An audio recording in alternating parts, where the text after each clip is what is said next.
Why, hello, everyone. Welcome. Hello, my darling. Hello, Breeze. Hello, Tally You. Hello, Vultures. Tally You, if you've got family time hangover, I am the aspirin that will help you get over it.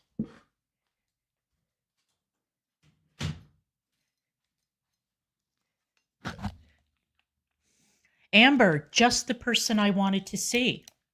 Since I know you've seen this movie, and I thought that we could all have a bit of a chat about it, and then we are going to transition into another topic that is related to this topic. Oh, you have a ham hangover? Yeah, I'm making a ham on Sunday.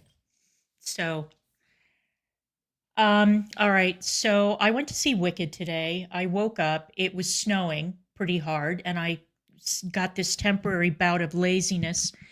And then I thought, what the hell is my problem? I can just jump in the car, drive down. Hi, Carolyn. And sit in a nice warm movie theater and watch a movie that I've heard so much about.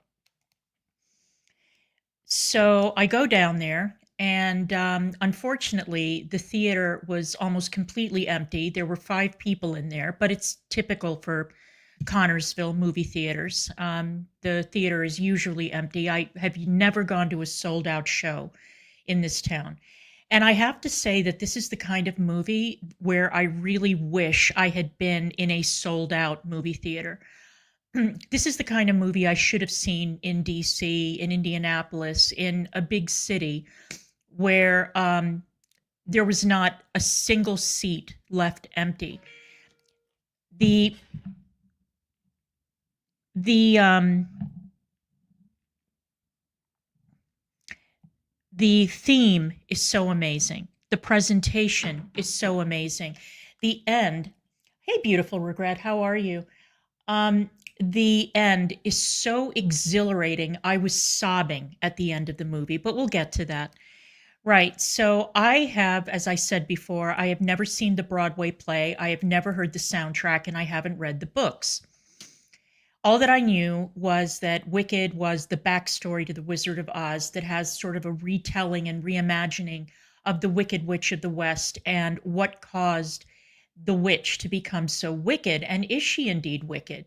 Is she really? Well, this is what the movie explores. So we see Elphaba when she is born. She terrorizes her family when she pops out because her skin is green.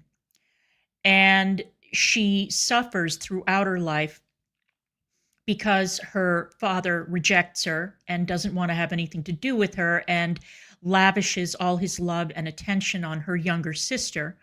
The younger sister enrolls at a kind of Hogwarts sorcery school called the Shiz Academy, which I thought was delightful.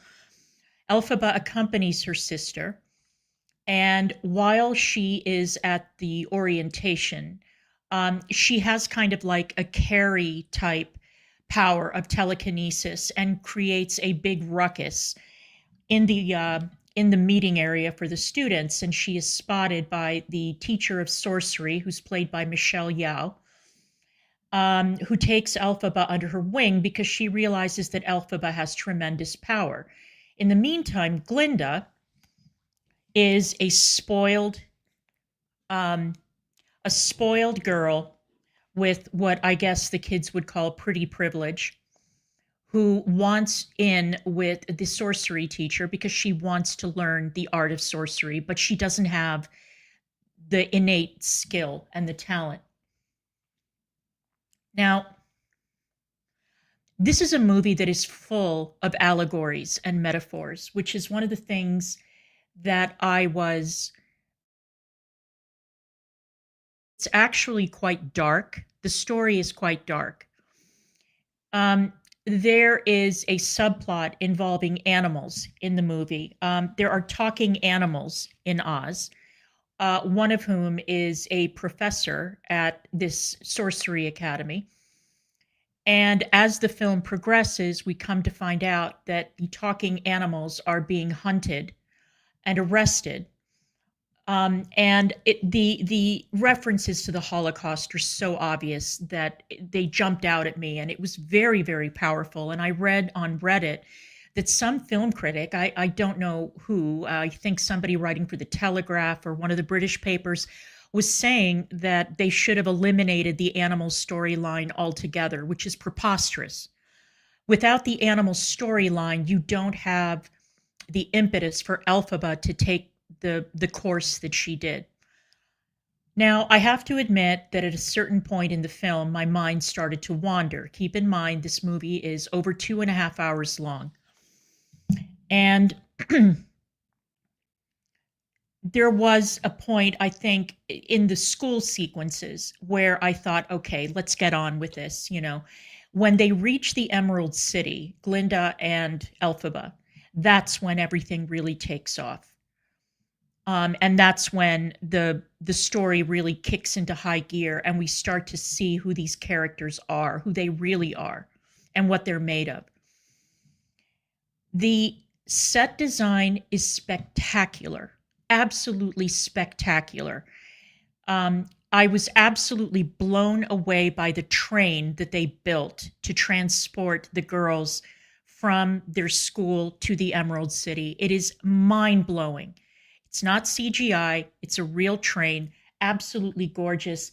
The costume design is next level. The level of detail in those costumes was absolutely magnificent. The embroidery, every detail. This man, the individual who designed the costumes for Wicked, also designed the costumes for West Side Story. And boy, does this guy know how to design a skirt that twirls. All right, this guy really knows his stuff.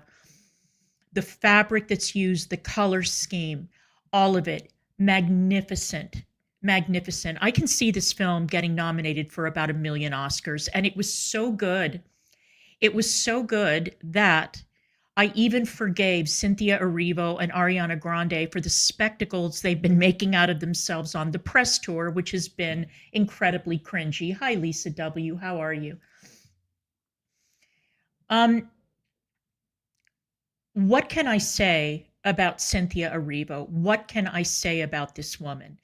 Keep in mind that when they filmed this movie, they were singing, Ariana Grande and the other characters and Cynthia Erivo were singing in real time. This was not overdubbed singing in the movie. They were singing as they were acting.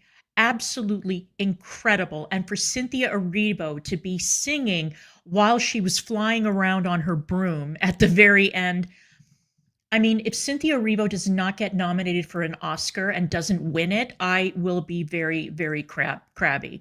What an absolute revelation that woman is. Amazing. I forgive her for her nonsense and her spurging over the fan-made poster. That's how good she was. Again, I'm not a Broadway person. I don't go see live theater. I'm not a musical theater in the theater person. So I didn't know anything about her. I don't know who the new stars of Broadway are. So she took me as by complete surprise. What an extraordinary performance. It was very cute to see cameos from Kristen Chenoweth and Idina Menzel, who played Glinda and Elphaba on Broadway. They were in the original cast. It was delightful to see them. It was also really cool to see the Easter eggs in the movie. So you find out why the Wicked Witch became so attached to poppies. There's a poppy sequence in the movie that's very clever. It's also quite cute to see Elphaba on the bicycle with the basket in the back. So it's reminiscent of The Wizard of Oz, which is lovely. And throughout the whole thing, the way that the narrative of The Wizard of Oz is shattered is extraordinary. And then when they get to Oz, or not Oz, but when they get to the Emerald City, and they realize immediately that the wizard is a fraud. So you don't even have to wait until The Wizard of Oz to find that out, even though we all know because we've all seen The Wizard of Oz. We also find out that the wizard has very, very bad intent. And you find out the dark, ugly origin story of the flying monkeys that are incredible in this movie. And the way that there's a switch and a turn in terms of what the wizard had in mind for the flying monkeys, as opposed to what the flying monkeys ended up doing at the end of the movie.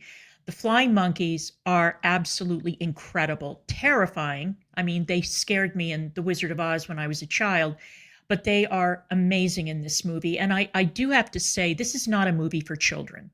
All right. This is a very adult movie with very dark themes. Although the story is very, very inspiring. The story about being an outcast who then turns out to be the hero who overcomes so much adversity. It is the classical hero's journey. Extraordinary, amazing, fantastic. Now, I do have to warn everybody, and I know this is going to sound super obvious, but I've heard some male film critics on YouTube say, oh my God, it's a musical. Well, of course it's a fucking musical. It was adapted from a Broadway musical, but they were making remarks about how many musical numbers there are in it. Well, yeah, I mean, it's a musical. If you don't like, if you do not like musicals, you will not like this movie. I'm just warning you ahead of time.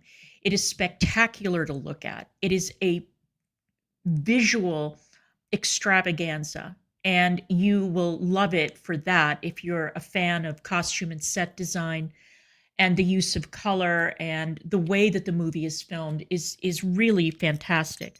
But if you don't like musicals, don't go. You will not like it. I'm just telling you right now. And it's also, like I said, it's not a movie for children. The themes are quite adult. And it is, the themes are very, very dark. They're very, very dark. And the subplot with the animals is very, very dark indeed. So by the end of the movie, when Elphaba casts the spell on the broom, hey, Tadeusz, how are you? When Elphaba casts the spell on the broom and she's flying around on the broom, I burst into tears. I started crying. And as a matter of fact, after I left the theater, I went to see Negs at the store and I burst into tears again. And all I was thinking while I was watching that sequence was, fly, Elphaba, fly, fly. I know, I'm a huge crybaby, and I don't really cry. Oh, you did cry, Ember. I'm usually not that, I usually don't cry at movies that much anymore because most movies are pretty crappy. This one just opened up the floodgates. I was so moved by Elphaba's story. I was so moved by Cynthia Erivo. I was so moved by the way that the character development took place. And I'm not even mad that they split the story up into two separate movies. Although I will say that by the end, when they put up the screen saying to be continued, people in the audience were groaning. They were very disappointed because they wanted to see how this plays out, because it ends on such an extraordinary note. If you like Hedwig, Velvet Goldmine, Tommy, would you like this? Those are very different movies, Benita. I mean, I loved all three of those movies, but this is very, very different. It's very different because it really fools you with the Technicolor aspect of it in order to hit you with the really dark themes of the movie. Very dark themes. Much darker than I expected. I didn't know anything about the animal subplot, so that took me completely by surprise. And I was surprised, like I said, because I thought that it was going to be more of a movie like Barbie, that's like a movie for the whole family. And it isn't. It isn't. There are too many sequences in it that are very frightening, with some very frightening visuals. So I would say not for young children. If you think this is a movie for young kids, you know, if you've got the day off today, or if you've got family visiting for the weekend and you think, oh, let's pack, you know, the 6 and 7-year-olds in the car and take them to see this movie, I would not recommend that. But now I am an Elphaba stan. a total Elphaba stan, and I cannot wait until part two of this movie. I can't wait. It is incredible. I think it's going to sweep the awards. I think that the people who are saying that this movie is not going to succeed financially because they spent so much money on it and they spent so much money on the marketing that it's not going to hit $1 billion, I think that's wrong. I think that's wrong. I think that it'll have no problem getting to $1 billion. And the only thing that could keep it from reaching that goal is the fact that the themes are dark. Let's see. I was shocked by Ariana Grande.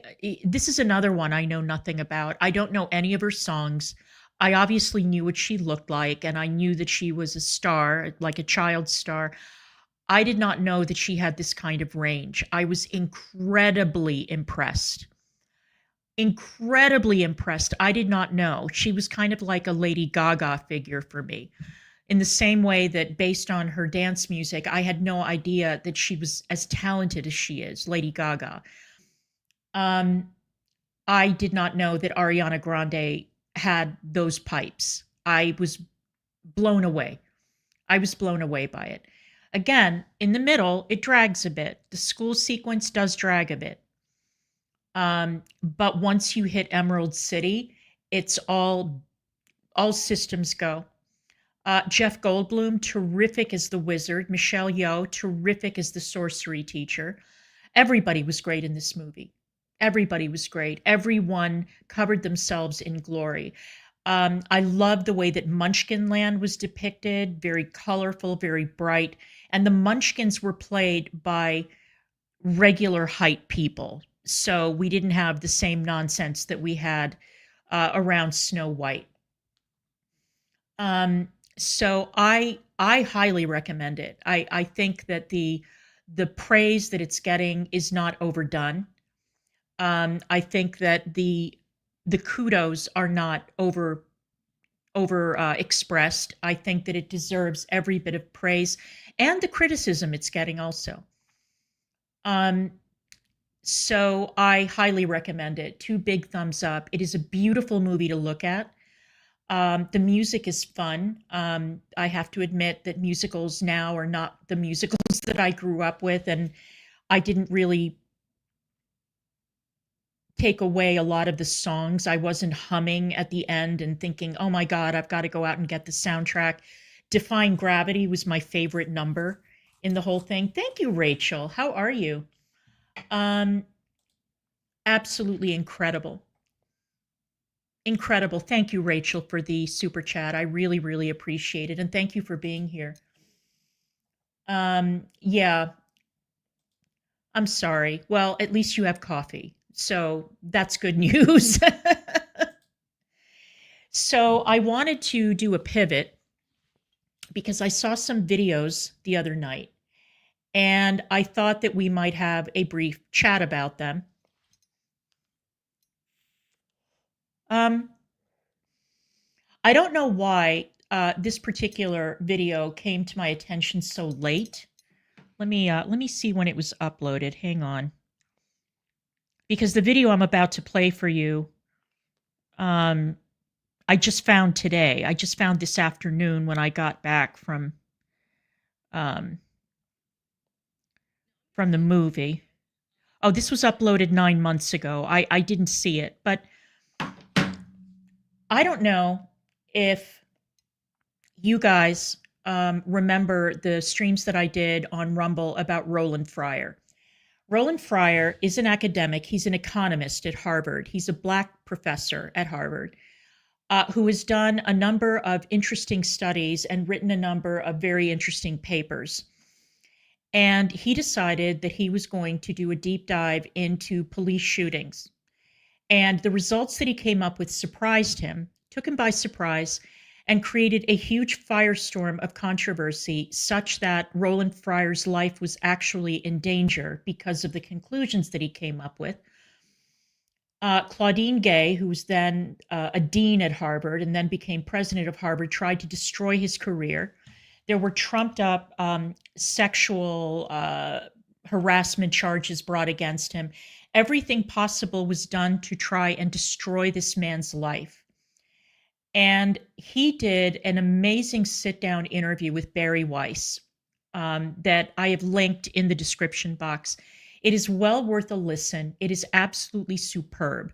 And what I'm trying to do here is compare and contrast two different people who come from the same community, one of whom is incredibly brave and doesn't allow his preconceived notions to veer him off the path of scholarship and truth, and the other of whom is a stone-cold grifter. So we're going to take a look at both cases.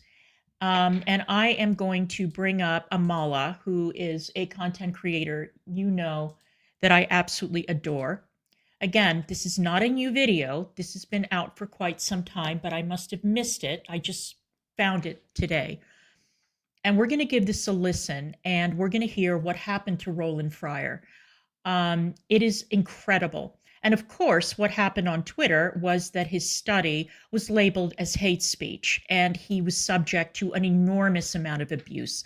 Let's give this a listen. Harvard professor. He's tenured at Harvard, and he's really got his claim to fame in identifying Blackness, police brutality, all of these different angles that are given to us as Black people for what we should believe, how the world is built for us, how the United States is against us, how police hate us. And he took it upon himself as an economist to look into some of the claims being made. Now, what he... Yeah, both Negs and I discussed Underhaven. And I cannot remember the name of the video, but it was maybe a week ago. Hang on. While this plays, I'm going to see if I can find it and link it in the chat. Shocked him and shocked the world. And instead of people wanting to see the research and the evidence that he has put together, they told him to stay silent. And why? Because it didn't fit the narrative. And I'm going to let him tell you himself. Let's watch. I collected a lot of data. We collected millions of observations on everyday use of force that wasn't lethal. We collected thousands of observations on lethal force. And it was in this moment in 2016 that I realized people lose their minds when they don't like the result. So what my paper showed, you'll see tomorrow, like some of you, was that yes, we saw some bias in the low-level uses of force, every day pushing up against cars and things like that. People seem to like that result, but we didn't find any racial bias in police shootings. Now, that was really surprising to me because I expected to see it. The little-known fact is I had 8 full-time RAs that it took to do this over nearly a year. Right. When I found the surprising result, I hired 8 fresh ones and redid it. Now let's unpack that. Okay, I'm going to unpack it first. I would like to say that I wish that I had an economics professor like Roland Fryer when I was in college. Maybe I wouldn't have failed econ over and over again. Roland Fryer has a lot in common with Glenn Loury. They're both Black. They're both tenured professors at Ivy League universities. Roland Fryer is at Harvard still. Glenn Loury is at Brown. They both came from very rough backgrounds. Roland Fryer grew up in a crime family, basically. It was a drug dealing family. He tells a story about how his favorite cousin got out of jail after 25 years and got shot in the head the minute he set foot outside the jail. You're welcome, Lunar. So Roland Fryer had to overcome a lot of adversity. Glenn Loury, too. And as a matter of fact, as an adult, Glenn Loury slipped and had some really bad moments where he was alienated from his kids. And it was a lot. Okay. Glenn Loury is conservative, Roland Fryer is not, but they have a lot in common in that they both came up the hard way. They sort of row against the tide, and for that, they have been demonized in many, many, many quarters. So I also want to mention that what a privilege to be one of his research assistants. What an amazing thing to be able to work with this brilliant man. And I hope that the research assistants understand what a great opportunity they were given to work on this study. Before we go any further into this video, there's so much to be said about what he's just divulged. One, that there can be Hey, Burger certain King. amounts of research or evidence that people like and enjoy and want to see, and then Right. there is other research and evidence that people dislike and don't want to see. And as much as we know that's true, it's kind of astounding to hear it said out loud that you can like a fact or dislike a fact. Doesn't matter.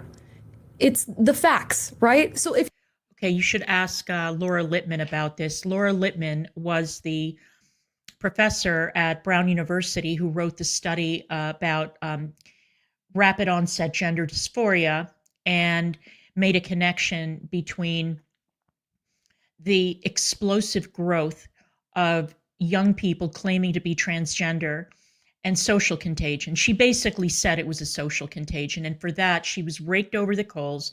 Brown took the study down. They forced her to re-edit it, rewrite it, rework it, rejigger it until it was a shadow of its former self. And now it's turning out that Laura Littman, who stood up against the entire establishment, not only of Brown, the medical establishment, the psychiatric establishment, the psychologist establishment, all the activists, Laura Littman was right.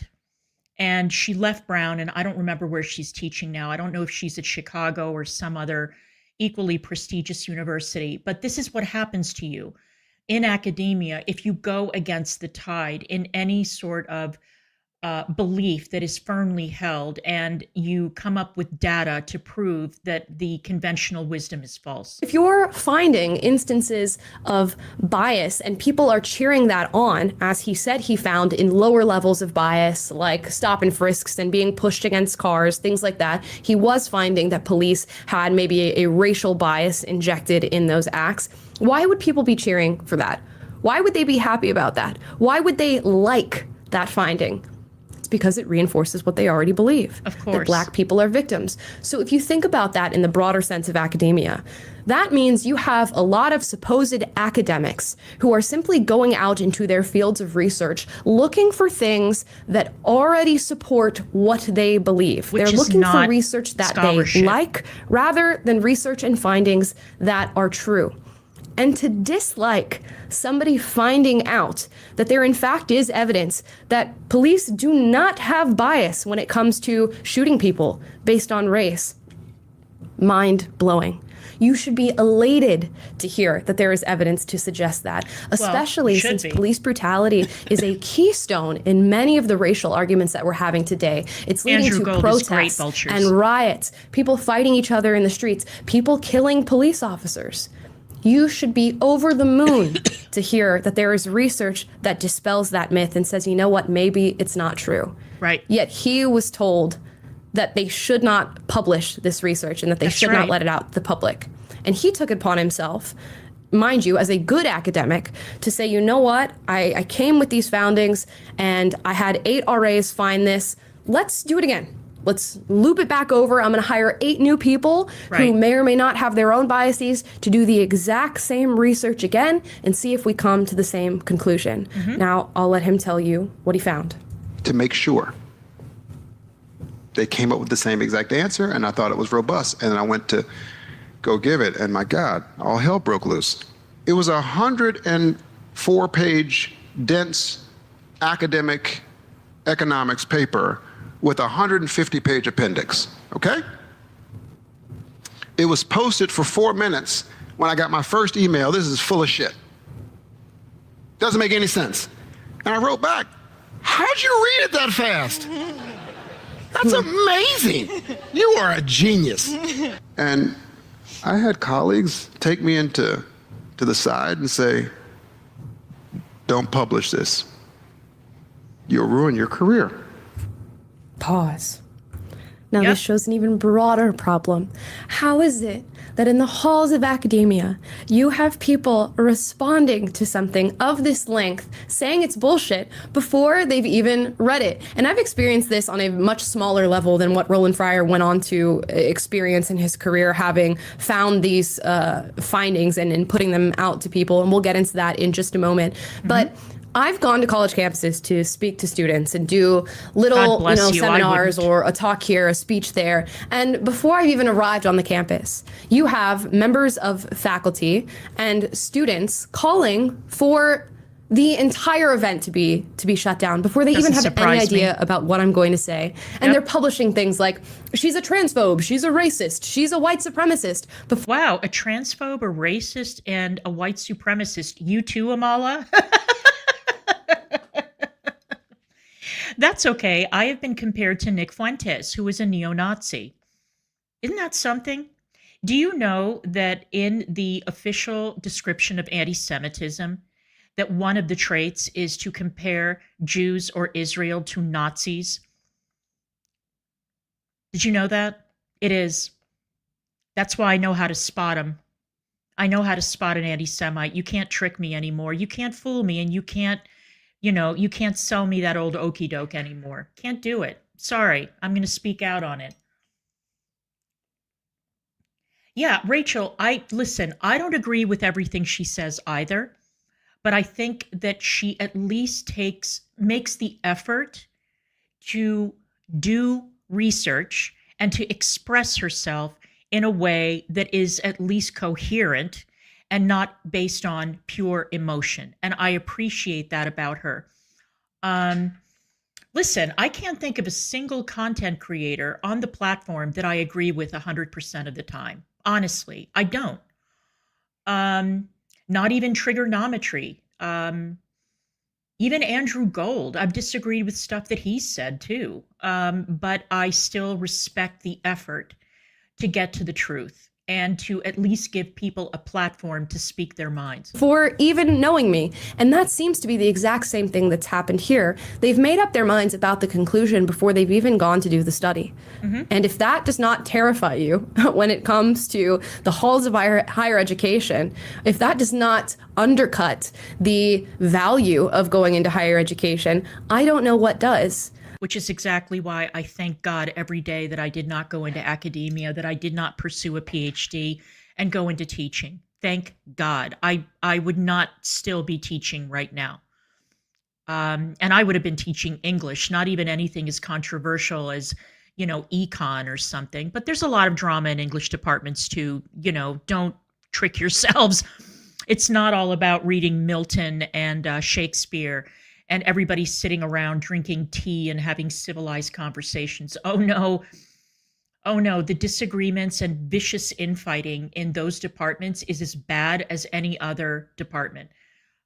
The last thing I would want as a student is an educator who's already made up their mind before looking at information. Hey, and the fact that he had a colleague email him and say, this is not true, before he's even read what he's found.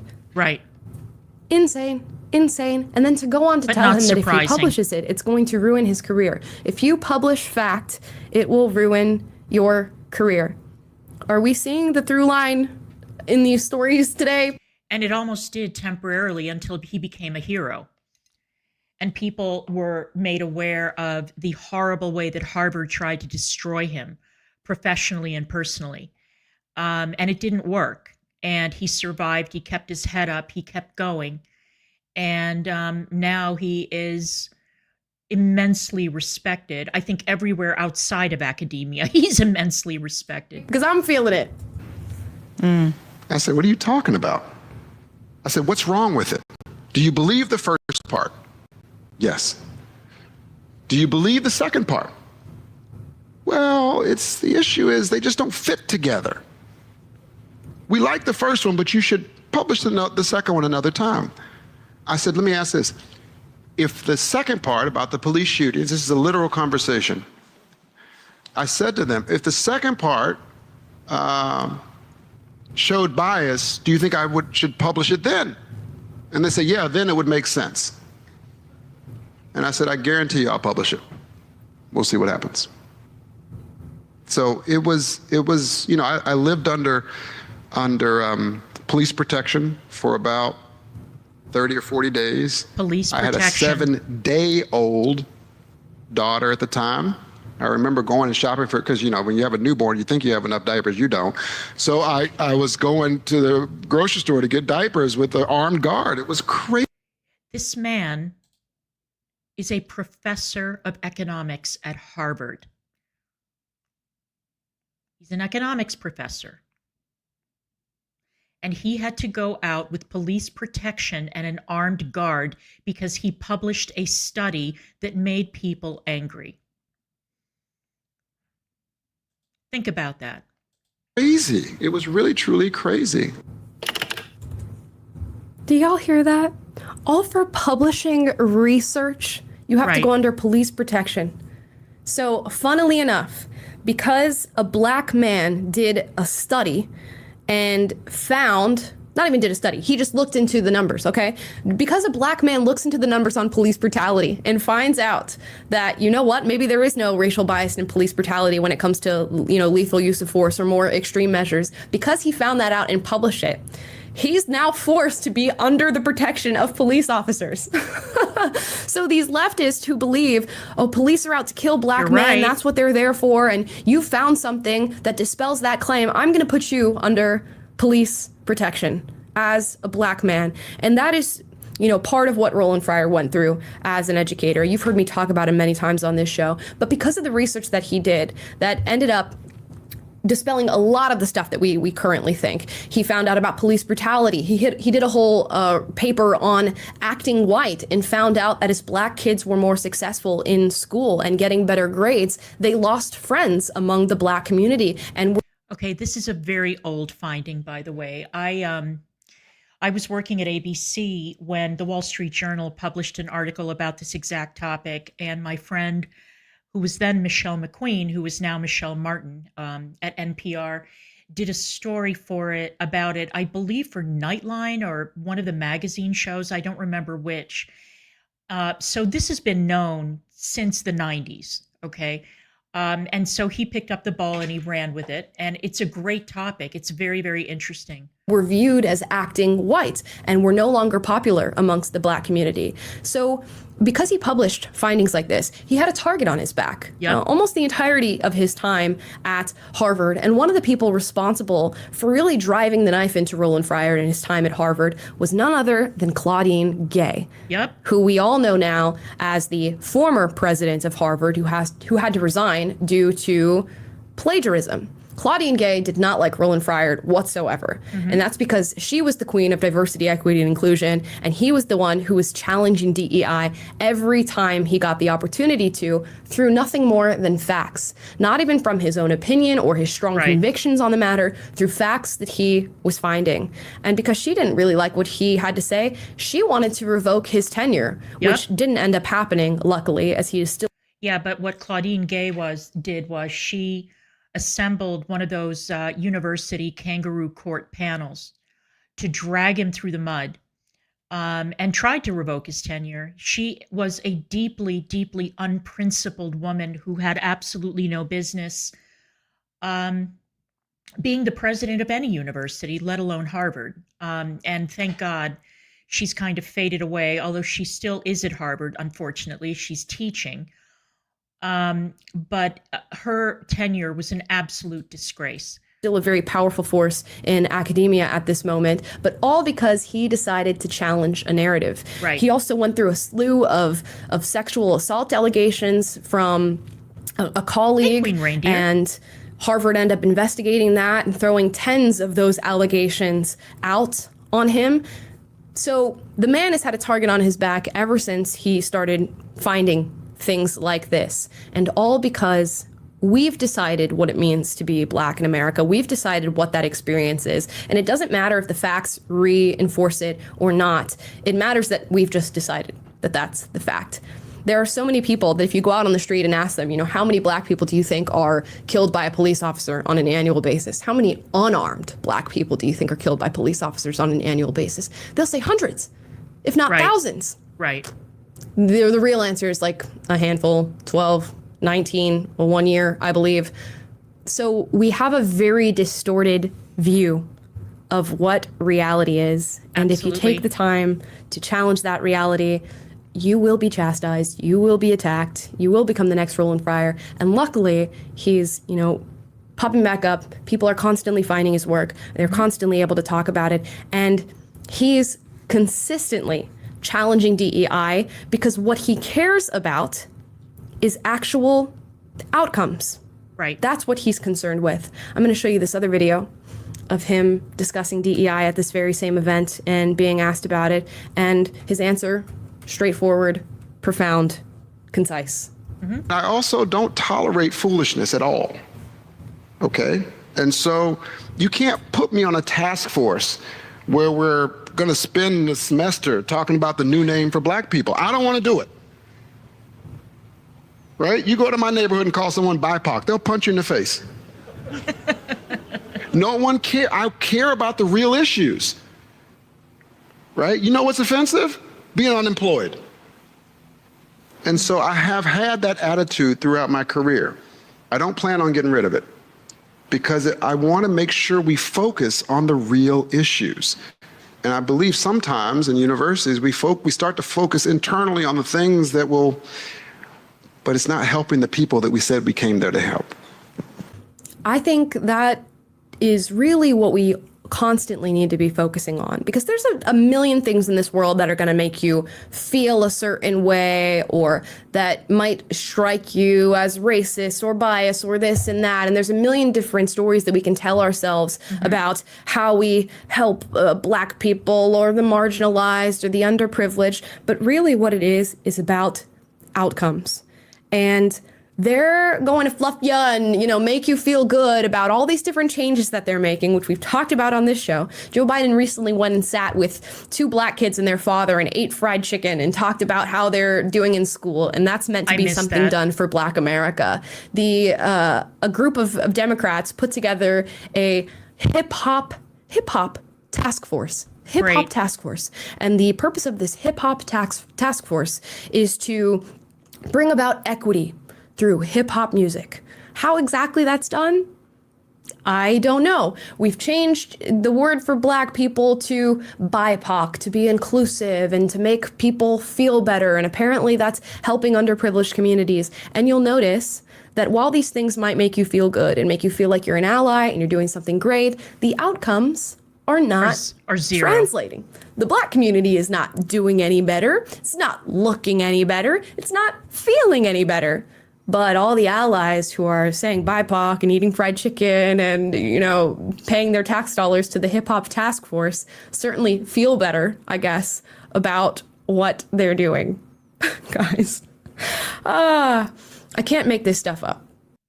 Okay, that was great. And I love her. And Roland Fryer is, oh my God, Rachel. Oh my God. That, I swear to you, that made me cringe so hard. I thought my back was going to pop out. I swear to you. It was so unbelievably embarrassing. I spent 14 years working with Africans, and I rarely saw my African colleagues in the office wearing kente cloths, and they were African. I mean, it was unbelievable. Oh, so did I. It was horrible. It was horrible. And yeah. Yeah,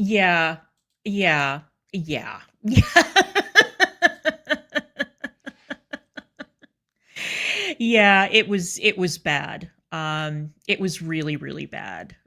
So Roland Fryer is an extraordinary academic. And one of the few I can think of off the top of my head. I mean, between Roland Fryer, John McWhorter, and Glenn Loury, we're on to something. Roland Fryer is not a conservative. Roland Fryer is not a Republican. He is not a cut from that cloth. Roland Fryer is somebody who appreciates and respects facts. He appreciates the beautiful nature of study, which is why he went into academics in the first place. And unfortunately, there are very few academics of any race who actually give a damn about that sort of thing now. It's all about agendas. It's about emotion. And it's very, very sad. And honestly, if I were counseling a young person today, I would tell them to think very long and hard about whether or not they actually want to go to college. Let's say that they want to study engineering or they want to be a doctor or something. Then you have to go to college. You have no choice. You must go. you know, if you want to be an architect, if you want to do something like that. But if you want to do something else, um, I am a very big proponent of trade schools. There is a shortage of tradesmen in this country, a big shortage. And there's no shame in it. And you're going to make a lot of money. You're going to make a lot more money as a plumber than you will as an English teacher. Trust me. um, and I have a lot of thoughts on academia and what academia is doing to poison young minds. And it's very, very sad. And all of the people that I mentioned, McWhorter, Lowry, Fryer, and others of their ilk have really been raked over the coals in their respective universities. John McWhorter has not had an easy time at Columbia, not a bit. And any professor that wants to stick his head above the parapet and say, this is not right, what is happening is not right, and this is what we should be doing instead, is going to get punished. Now we go from a hero like John McWhorter. I'm sorry, I love John McWhorter. I looked at Donna's comment, and yeah, I think he's amazing.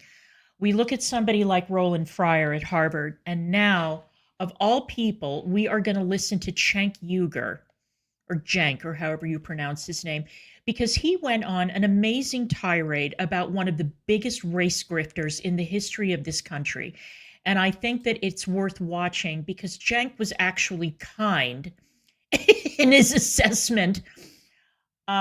So we're going to take a look at what he said about one of the most vile race baiters this country has ever seen. And consider, as you are listening to this, what happened to Roland Fryer having to walk around with police protection, and what has happened to Al Sharpton if you look at his career trajectory. And it is absolutely nauseating to behold. So let's watch this. What do you want 50 years from now, history to say about Kamala Harris? I hope that, and I really do work that my life will have proven to have been a life that is about fighting for the people. The cost of that softball interview was a whopping $500,000. That is what the Harris campaign provided to Al Sharpton's nonprofit prior to her sit-down interview with Sharpton, and that's certainly raising some eyebrows. Certainly because, you know, it goes against common journalistic ethics. But nonetheless, the Harris campaign made two separate $250,000 donations to Al Sharpton's National Action Network, an anti-discrimination group, on September 5th and on October 1st, the second coming weeks before Sharpton interviewed Harris on. And I have an actual question, because this is something I've been wondering for years. What does the National Action Network actually accomplish besides enriching Al Sharpton and catapulting his vile understudy, Tamika Mallory, to the board of the Women's March, the Farrakhan-loving Tamika Mallory? I can't think of anything. I really can't. This is one of the most long-running grifts in the history of race relations, is this National Action Network business. Let's continue. The network. Now, Sharpton did not mention the contributions that the Harris campaign made to his nonprofit at all. There was no disclosure about it whatsoever. Of course not. And as far as MSNBC goes, they told Chuck Ross at the Washington Free Beacon that they were unaware of the campaign donation. Or the donation to the nonprofit owned by Al Sharpton. Now, okay, the unbelievably unethical nature of this. Oh, you went to the Women's March, Rachel? I tried to go. I tried to take Sidhu, and he planted his paws outside the gate of my building, and he refused to even walk one step. So I didn't go. And thank God I didn't. What a disaster. Now that MSNBC has been made aware of it, what are they going to do about it? This is my question. This is such a giant breach of journalistic ethics. And I know that they're going to get around it by saying Al Sharpton is not a journalist. It doesn't matter. He's on your payroll. And the Harris campaign donated money to his nonprofit and got a oh, you did, Rachel? Do you live in DC? Are you a DC person, or did you travel? God, I hope, please don't tell me that you traveled to DC for that disaster. And I think that your time spent at Chopped was much better. I love Chopped. That's one of the things I miss about DC. That could be true. I don't know, but MSNBC would not confirm whether they're considering reprimanding Sharpton, if there's going to be any consequences for this. Now, the Society of Professional Journalists also told the Free Beacon, while Al Sharpton may not consider himself a journalist, many viewers do. When TV news broadcasters do not report their conflicts of interest or conduct their work in ways that run counter to ethical journalism, it builds distrust among their audiences and places a black eye on both their network and the profession. Oh my God, that is so unbelievably mild. You know, in every single place where I've ever worked, whether it was, you know, CNN, ABC, CNBC, you know, on and on, you had to sign an ethics paper, basically, saying that you would never donate to a political campaign, that you wouldn't do work on behalf of a political campaign. I went for years without ever donating to a politician. You could donate to like a charity, but you could not donate to candidates. Specifically, you could not contribute money to a political party. And I abided by that. I took it seriously. Now what we're seeing is a complete and utter farce. And believe me, it's not just MSNBC personnel that have violated this code of ethics. There are no ethics anymore. It's preposterous. So, you know, earlier, I think it was last week, we had Representative Ro Khanna on the show, and we asked him the questions we wanted to ask him. Had Ro Khanna provided a donation to a nonprofit that doesn't exist, I don't have a nonprofit, I would at least have to disclose that to you, but that would be a conflict of interest. I wouldn't have taken that money to begin with, because that money influences the way you're going to carry out this interview. Okay, can we just be honest? Al Sharpton is the original grifter. Yep. So if you don't know, back in the days in New York, anytime there was any kind of racial conflict, this fat ass would show up in a jumpsuit. Sure would. And he would demagogue against Jews, by the way, specifically, and get people super mad to the point where they nearly attacked Jewish people. And he was a menace, an absolute menace in the New York area, okay? And then all that got magically forgiven. Why did he get forgiven when that stuff never gets forgiven? Why? Right? Yeah, well, he not only targeted the Jewish community, he also targeted the Korean community on more than one occasion. The guy was he's right. He was an absolute menace. We can't forget the Tawana Brawley hoax. We can't forget the fact that he also came out vocally supporting the woman who accused those three lacrosse players at Duke of gang raping her. The charges turned out to be completely fraudulent. So fraudulent, in fact, that the district attorney who was overseeing that case ended up getting disbarred. The three boys ended up getting a settlement from Duke.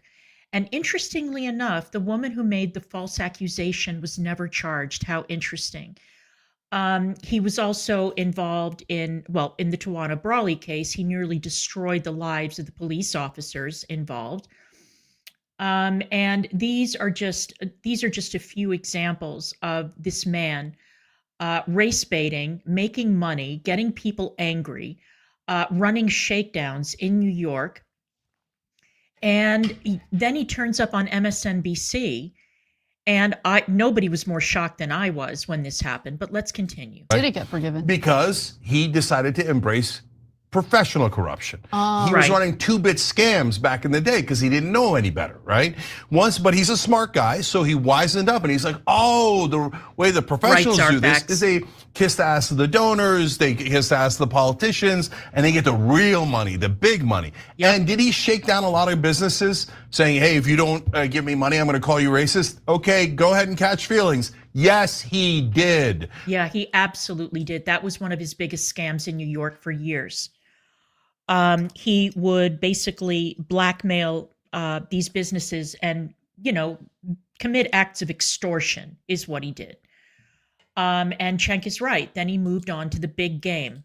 Okay, and do you want to know how Comcast was allowed to merge and actually acquire NBC and MSNBC? They had a massive race problem. Al Sharpton came in and said, no, they don't. They don't have any race problem. Guess where Al Sharpton wound up? Yep. Hired by Comcast at MSNBC. Yep. Funny how that works, right? He got way better on his grift, okay? Yep. And he's been taking this kind of money his whole life, and that's why he does the softball news. That's why if you criticize Al Sharpton in the old days, people are like, God damn yes. Now if you criticize Al Sharpton, they go, well, you're being a racist, racist. No. Why? Because he's now part of the establishment. So now his new mob, the establishment cartel, protects Al Sharpton, and as he runs the scam time and time again. And there he is sitting on Morning Joe as they lecture about good journalism, a story we covered earlier in the show, right? Wow. Come on. Look, I knew some of that about Al Sharpton. I didn't know about him shaking down businesses in New York. Oh yeah, that's how he got his start. When he still had that James Brown perm and he used to wear that velour tracksuit when he was a big fat guy. That's exactly how he got his start. Everybody knew that this was his grift. And he just moved on to another grift. And I never for a second bought the talking point that he was now respectable and he was out of that racket. No. A leopard does not change its spots, not ever. With allegations of racism. Oh, I mean, he went on and on. He was in the middle of creating riots. So he would go into the most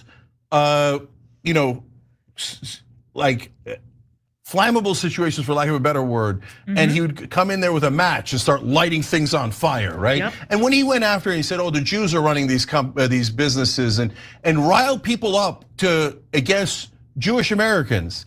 It was one of the worst things I've ever seen. Yep. And I remember it well. That happens from time to time with a Nick Fuentes, etc. But Nick Fuentes is like persona non grata. Yeah, he's totally shunned by everyone who's legitimate. But Al Sharpton welcomed with open arms. Why? Because he switched up his grift. And he realized the establishment grift is the best grift of all. You set up a nonprofit, they funnel you $500,000, you kiss their ass on air, and if anybody accuses you of anything, you just call them racist. Yep. So he's been playing identity politics his whole life. He's nothing but a grifter. So if any of you catch feelings over that because you were part of his grift and he donated a little bit to your show or he donated a little bit to your organization, by the way, that's a smart way to run the grift. What you do is you dole out a little tiny taste of the money you got from giant corporations, etc., so that everybody shuts up about the scam that you're running. So yeah, that's exactly what he would do. He would blackmail companies, large and small. And just so that we're clear, all right, there is a history between Cenk and Al Sharpton and MSNBC that I think that needs to be exposed. So Al Sharpton used to have a show on MSNBC at 6 p.m. I don't know if he still does. I don't know. They are constantly, changing up their schedule. And Cenk filled in for Sharpton when Sharpton was off doing whatever he was doing. And MS told Cenk, even though Cenk claims that the ratings were better when he was anchoring the show, I don't care. It doesn't matter. And they offered Cenk a spot on the weekend with his own show. And Cenk, because he has a massive ego, refused to accept it. And so he stormed off in a huff. And he's resented Al Sharpton ever since. But the thing is, Cenk, Al Sharpton had the juice that you did not have. Sorry.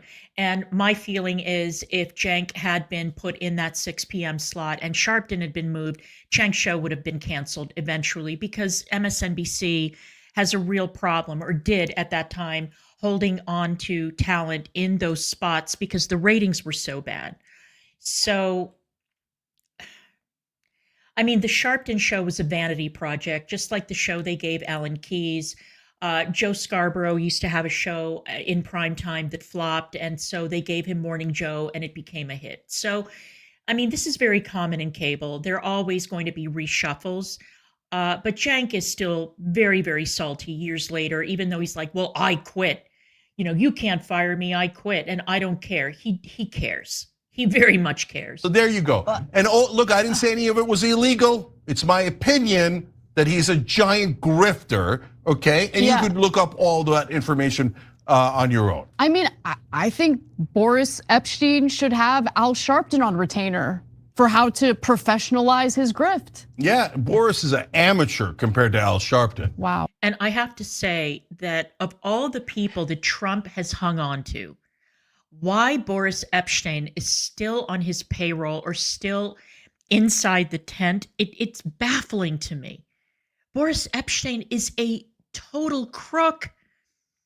You see, I can criticize members of my tribe, and I do early and often, and Boris Epstein is one of them. I'm flabbergasted. I mean, I understand wanting to keep loyalists around you, but Boris Epstein is a bit much. Oh. I did not know the story was going to take that direction, but I'm here for it. Can I look? Keep going. Yeah. So back when I left MSNBC, I got a call from a legendary New York reporter who reported on Sharpton and Trump throughout his whole life. Okay. Yeah. He said, "Do you know why Sharpton got the job at MSNBC?" I said, "I don't have any idea. I don't care. What happens after I leave is immaterial to me. I chose to leave. Right. That has nothing to do with anyone else." He's like, "Yeah, but I'm going to tell you anyway." Okay. And he's the one that explained to me how Comcast had and he reported on this earlier, had massive racial issues with how they treated black employees. Sharpton comes in and goes, "No, I declare them non-racist. They have no racial problems at all." Wow. And then he gets what is likely a multi-million-dollar deal from those same exact executives to work at MSNBC. And that's how this establishment game is played. That's why I didn't want to play that game. I hated that game, and they hate me for hating that game. They're like, "Why don't you just go along, man? We got a nice little grift going here. We tell everybody how great the Democrats are, and if anybody criticizes any Democrat or any of us or anyone in media, we just call them racist. It's the easiest scam in the world." But It Cenk, sure I thought is. we were the grifters. Oh, that's We're all hilarious. grifters, Wayne Cenk. Barrett, We're by all the in way, the was that same boat. legendary New York reporter. You should look into all the things that he wrote about Al Sharpton back in the day. Thanks for watching The Young Turks. Really appreciate it.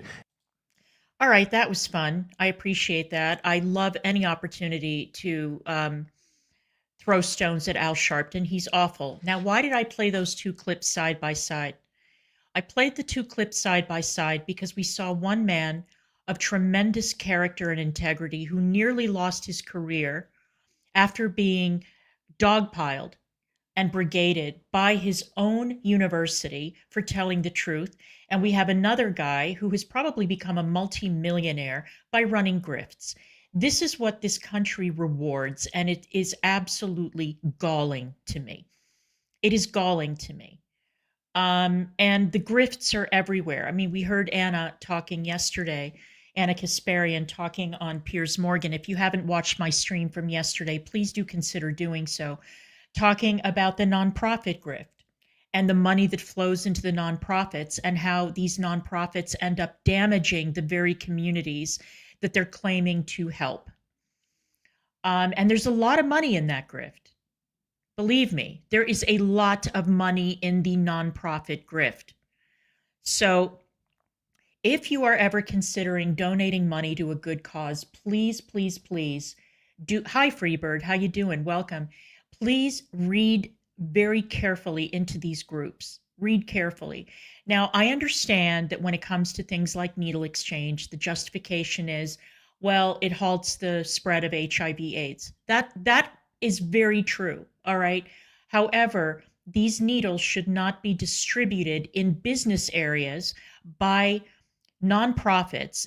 If you need a needle, you should be going to a hospital. That is where these programs should be run out of. You need medical professionals who can assess the situation and who can run a program that way and keep it under control and not have these nonprofits in business areas, residential areas, near schools where the discarded needles create a biohazard and where people do not go shopping in the business district because of drug addicts congregating outside of these nonprofits. It's a simple thing. There should be zoning ordinances when it comes to that kind of thing. And again, there is a lot of money to be made in the grift. So, all right, guys, I have linked the Roland Fryer discussion with Bari Weiss in the description box. If you have time, I strongly urge you to listen to it. If you want to listen to an intelligent, serious individual talking about academia, let's see. Yeah. Yeah, and by the way, look at what's happened to Portland. Look at what has happened to Portland. It is a thing. That's really interesting, Rachel, because I have heard that he grossly exaggerated the relationship that he had with Martin Luther King Jr.